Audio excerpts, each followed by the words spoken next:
Level 0. A peanut the size of your fingernail can kill a healthy adult in under 10 minutes. Not a weapon, not a poison, a legume, something millions of people eat without thinking, scooped straight from a bag at a baseball game. And for roughly 1 in 50 people, it is legitimately one of the most dangerous objects on Earth. But let's not start there. Let's start somewhere smaller because most allergies don't start with death. They start with barely anything at all. A faint tingle at the back of the throat after eating something, eyes that water slightly on a spring morning, a sneeze in a garden that comes out of nowhere and then vanishes just as fast. You blame the dust, you blame the dry air, you move on. You don't think about it again. That tiny, forgettable moment is your immune system making a catastrophic mistake. Here's what's happening under your skin. The immune system is the most sophisticated defense network ever evolved, capable of identifying and destroying bacteria, viruses, parasites, and cancerous cells with extraordinary precision. It has memories, it learns, it adapts, but sometimes, somewhere in the wiring, it makes a fundamental misidentification. It looks at something completely harmless, a pollen grain, a peanut protein, a cat hair, and decides it is a deadly invader. It flags it, it files it away, it prepares for war. The first time you're exposed to an allergen, most people feel nothing at all. That exposure is the declaration. Your immune system quietly produces antibodies called immunoglobulin E, or IgE, specifically designed to target that harmless substance. Those IgE antibodies then attach themselves to mast cells, immune cells packed with inflammatory chemicals, biological grenades, sitting on a shelf, safety pins pulled, waiting. The next time that substance enters your body, every single mast cell recognizes it, and they all go off at once. At level 0, the result is barely noticeable. Mild hay fever, a faint rash, a runny nose that clears up on its own. You probably don't even call it an allergy, just, I'm a bit sensitive to cats, or spring always gets me. Around 30 to 40% of the world's population has at least one allergy. 3 billion people walking around with an immune system aimed at the wrong target. Most of them will never experience anything worse than mild inconvenience. But what happens when the immune system stops being annoyed and starts getting angry? Level 1. Spring arrives and millions of people transform overnight.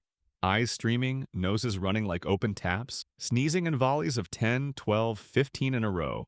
A mental fog so thick that concentration feels like reading through frosted glass. A fatigue that no amount of sleep fixes. This is allergic rhinitis, and it affects an estimated 400 million people worldwide. You probably know it as hay fever, though it has nothing to do with hay and rarely causes an actual fever. The culprit is pollen. Microscopic particles released in the billions on warm, dry, windy days by trees, grasses, and weeds. They're inhaled through the nose, land on the mucous membranes lining the nasal passage, and immediately trigger those IgE-armed mast cells. The mast cells detonate. Histamine floods the tissue. Blood vessels dilate and leak fluid. Nerve-ending fire.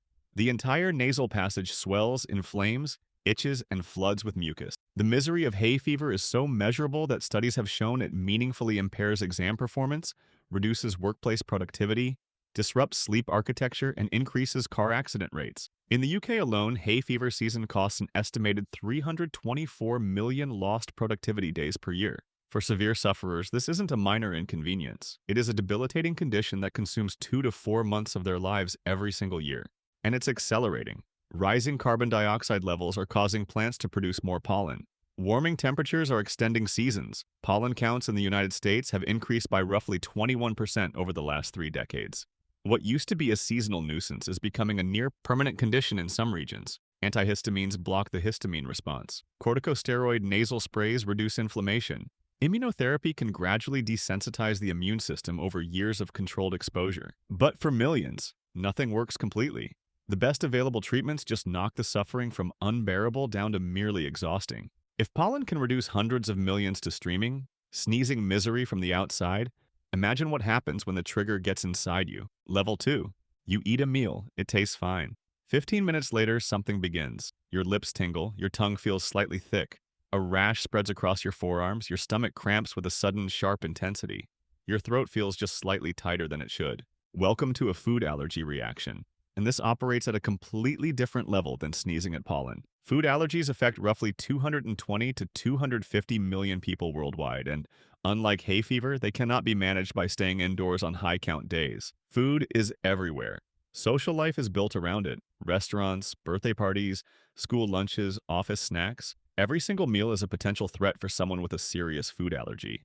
The so-called Big Nine in the United States, milk, eggs, fish, shellfish, tree nuts, peanuts, wheat, soybeans, and sesame, account for the overwhelming majority of food allergic reactions. Peanuts alone affect approximately 1.8 million children in the US. What's particularly cruel about food allergies is their unpredictability. A reaction to the same food can vary dramatically based on how much was consumed, how it was prepared, what else was eaten at the same meal, the person's stress levels, hormonal state, and whether they exercised that day. Someone can eat food dozens of times with only mild symptoms and then, on an ordinary Tuesday, have a severe reaction with no obvious explanation. Cross-contamination is a silent and persistent threat. A kitchen knife that cut a walnut and wasn't washed, shared frying oil in a restaurant, airborne particles from shellfish cooking in an enclosed kitchen. For someone with a moderate to severe food allergy, the world becomes an obstacle course of invisible hazards. Children are disproportionately affected, and the psychological toll is significant. Studies have found that children with serious food allergies score lower on quality of life measures than children with other chronic conditions, including type 1 diabetes. The constant vigilance, social isolation, the low-grade anxiety before every single meal. Most food allergic reactions stay in the uncomfortable range. Hives, vomiting, swelling, itching. Some don't stay there. Some accelerate very quickly into something else entirely. Level 3. Picture your skin staging a revolt. Within minutes of exposure, pale, raised welts erupt and spread in real time across your arms, your torso, your face. They merge together, burning and itching with an intensity that makes standing still feel impossible. Then the deeper swelling begins. Urticaria, the medical term for hives, occurs when mast cells in the skin release histamine directly into the tissue, causing localized swelling, redness, and that maddening itch. Acute urticaria resolves within 6 weeks. Chronic urticaria can recur daily or near daily for months or years. Around 20% of people will experience urticaria at least once in their lifetime. But urticaria's more dangerous companion is angioedema. Where hives affect the surface layers of skin, angioedema goes deeper, swelling the subcutaneous tissue and mucous membranes in large, painful masses. The lips, the eyelids, the hands, the intestines, causing abdominal pain severe enough to mimic a surgical emergency. And the throat. Laryngeal angioedema, swelling of the throat and airway, is where urticaria transitions from frightening to genuinely life-threatening. The throat narrows. Breathing becomes labored. The voice changes pitch. Stridor begins that high-pitched wheezing rasp of air being forced through a tightening passage. Most cases of urticaria and angioedema are idiopathic, meaning doctors can't identify a trigger. It just happens, spontaneously, repeatedly, sometimes multiple times a week. Antihistamines manage it in many cases, but some forms are resistant to standard treatment and require biologics, targeted antibody therapies that can cost tens of thousands of dollars annually. There's also a genetically distinct form, hereditary angioedema, caused not by IgE but by a defect in the complement system, the body's secondary immune cascade. It doesn't respond to antihistamines or epinephrine. It has its own specialized treatments, and without them, it can be fatal. Swelling under the skin is serious. Swelling inside the airway is catastrophic. But the immune system doesn't stop at the skin. When it truly decides to escalate, it hits every system in the body simultaneously. Level 4. This is the point where an allergic reaction stops being one thing and becomes everything at once. A severe multi-system allergic reaction involves 2 or more organ systems reacting simultaneously. Skin, gut, lungs, cardiovascular. It happens fast. Within seconds or minutes of exposure, the body floods with inflammatory mediators, not just histamine, but prostaglandins, leukotrienes, cytokines, and tryptase. A chemical storm that triggers responses across every major system at the same time. Breathing becomes difficult as the bronchi constrict, exactly as in a severe asthma attack. Simultaneously, the gut cramps violently, driving nausea, vomiting, and diarrhea. Skin erupts in hives while deeper tissue swells. The heart rate spikes as the cardiovascular system tries to compensate for the sudden blood pressure drop caused by massive histamine-driven vasodilation. At this level, the speed of response determines everything. Exercise-induced anaphylaxis is one of the stranger subsets, where the trigger is not a food or a drug alone, but the combination of eating a specific food and then exercising. Wheat and exercise together trigger the reaction. Either one alone causes nothing. The mechanism isn't fully understood, but exercise appears to increase gut wall permeability and accelerate the absorption of food proteins into the bloodstream. There are also delayed biphasic reactions, where a person appears to fully recover from the initial episode, and then hours later, with no second exposure, the reaction returns, sometimes more severely than the first time. This is why anyone who experiences a significant anaphylactic reaction is monitored in hospital for 4 to 8 hours after their symptoms resolve. The body in these moments isn't just confused. It is in open systemic rebellion against itself, and in the next level it reaches the point where medicine has to intervene or the patient dies. Level 5. Your heart is hammering. The world is tilting sideways. Your throat feels like it's closing around a fist. You can't pull a full breath. You're covered in hives, but the itching doesn't even register because something far more urgent is happening. Your blood pressure is crashing. Shock is setting in. This is anaphylaxis, the most severe allergic reaction, and it can kill in minutes. Anaphylaxis occurs when the mass release of inflammatory chemicals overwhelms the body's ability to compensate. Blood vessels dilate catastrophically throughout the entire body. Blood pressure plummets. Organs begin to lose perfusion, the blood supply they need to survive. Airways swell and constrict simultaneously. Fluid leaks from blood vessels into surrounding tissue. The heart, suddenly dealing with critically reduced blood volume, can go into arrhythmia. Epinephrine, adrenaline, is the only first-line treatment. It constricts blood vessels, opens airways, and counteracts the histamine cascade. It must be injected, ideally into the outer thigh using an auto-injector within minutes. Every second matters. Studies of fatal anaphylaxis consistently show that death is fastest when epinephrine is delayed or absent.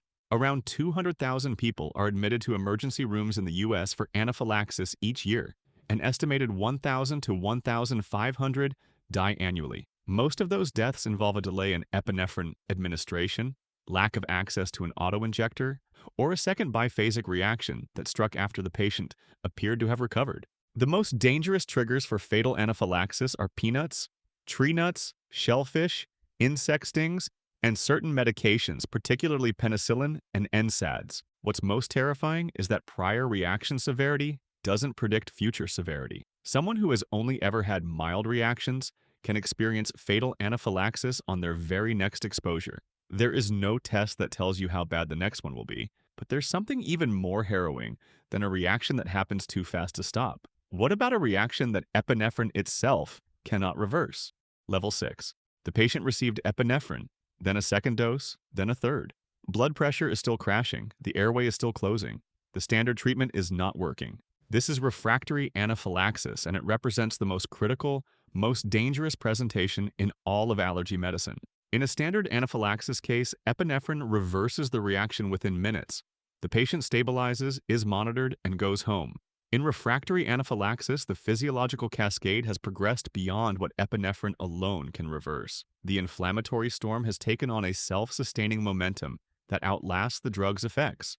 Causes include delayed epinephrine administration, where the reaction has become too entrenched, beta blocker medications that physically block epinephrine from binding to its receptors, massive allergen exposure, and a subset of patients who appear to have unusually volatile mast cell responses. Treatment escalates rapidly. Vasopressors are administered to force blood vessels to constrict. Glucagon is used for patients on beta blockers who don't respond to epinephrine. Methylene blue has been deployed in extreme cases to address vasodilatory shock. Patients may be intubated, placed on mechanical ventilation, and in the most extreme presentations, put on extracorporeal membrane oxygenation, a bypass machine that breathes and circulates blood for them while their body is stabilized. Even with every tool modern medicine has, some patients don't survive. It's worth pausing here to absorb what is actually happening.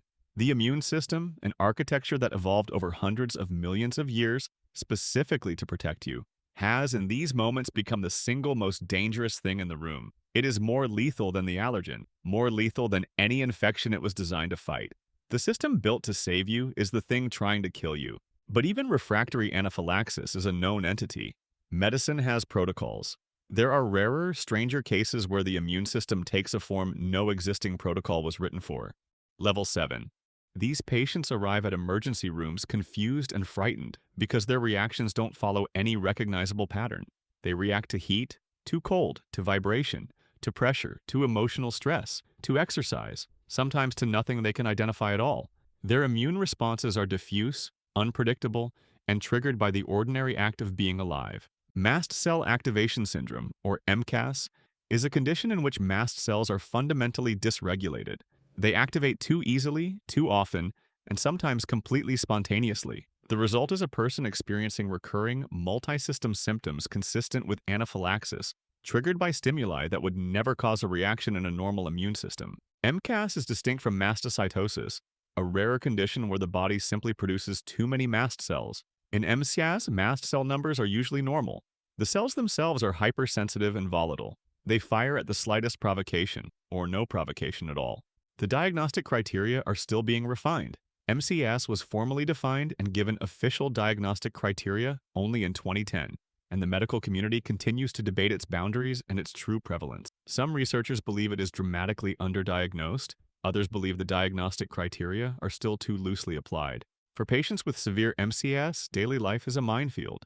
Ordinary activities trigger sudden blood pressure drops, hives, abdominal crises, flushing, and breathing difficulties without warning. Some patients are essentially homebound, unable to tolerate the environmental triggers present in ordinary public spaces. Treatment involves high-dose antihistamines, mast cell stabilizers like cromolyn sodium, and in some cases, targeted biologics. There is no cure. Management is the only goal.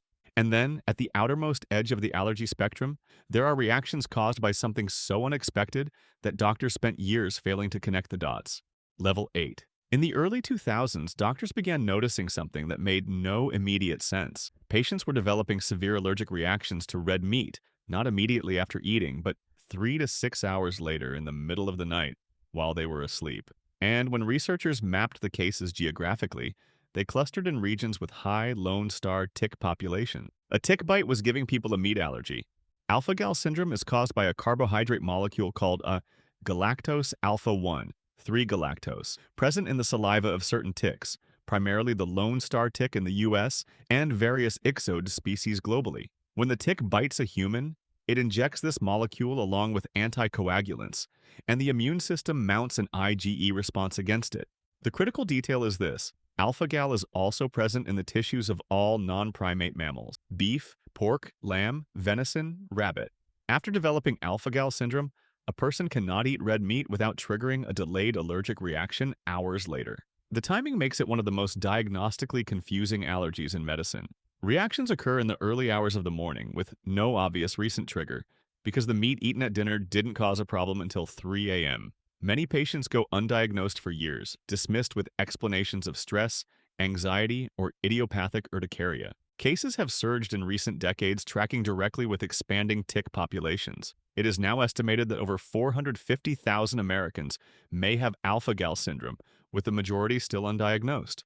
Warming climates are pushing tick habitats northward and lengthening tick season, which means this condition will almost certainly become significantly more common. Some patients also react to mammalian-derived components in medications, including certain anesthetics and organ-derived drugs. The implications for surgery and hospital care are serious. The allergy was delivered by an insect, triggered by a carbohydrate, and strikes hours after the meal, in the dark. It is a reminder that the immune system's capacity for misfiring is stranger and wider than almost anyone predicted. And scientists are now beginning to ask a question that reframes everything we think we know about why allergies exist in the first place. Level 9. Here is where the science becomes genuinely unsettling. For decades, the leading explanation for the global rise in allergies was the hygiene hypothesis, the idea that modern sanitary environments deprive the immune system of sufficient microbial exposure, leaving it bored and prone to misfiring at harmless targets. Clean homes, fewer childhood infections, more allergies. The logic seemed intuitive.